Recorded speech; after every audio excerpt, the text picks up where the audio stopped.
शंकर जी दाता दयाल हैं, शिव जी जिनको कहते हो, और शिव जी ही श्रृंगार करता है। तो आप ये समझो जब ये खुश रहेंगे तब आपको देंगे। जब ये पवन देवता खुश रहेंगे, पृथ्वी देवता खुश रहेंगे, आकाश देवता और ये आपके जल देवता, ये सब देवता खुश रहेंगे तो ये आपको धन धानी से पूर्ण कर देंगे। और यही नाराज जब होंगे तो तरह तरह की तकलीफ़ें लाएंगे, चाहे वो धरती हिले, चाहे भूकंप आवे, और चाहे तूफान आवे, चाहे बाढ़ आवे, ये तकलीफ़ देंगे आपको। इसलिए इनका जो नियम है उसका सबको पालन करने की ज़रूरत है।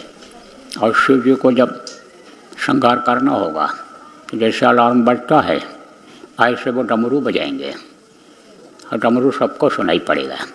अब वो डमरू किस तरह का होगा, आप कोई कहने को न रह जाओ कि हमने तो डुगडुगे वाला डमरू नहीं सुना।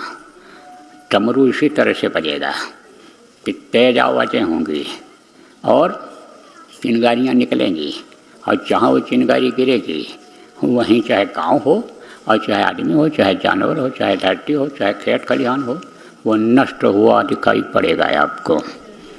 आवाज़ होगी और धरती हिलेगी, उसमें बहुत जाएंगे। आप ये समझ लो, चाहे ये जो लड़ाई करने के लिए मरने मिटने के लिए तैयार हैं, चंडी उनके सिर पर सवार हो गई और बुद्धि भ्रष्ट कर दिया तो वो एटम बम, परमाणु बम और ये टोप और ये क्या क्या जो बना रखा है, इसकी आवाज़ें सुनाई पड़ेंगी। तो समझ लेना कि अब डमरू बजने लग गया, विनाश का फिर तांडव होगा। शिव तांडव किसको कहते हैं? हाँ, इस चीज़ को अभी सब लोग नहीं समझते हो। कहते तो हो शिव तांडव होगा। शिव तांडव में कोई नाच गाना नहीं होगा, कोई बाजा इस तरह का मस्ताना नहीं बजेगा जैसे लोग बजाते हैं, ऐसा नहीं बजेगा।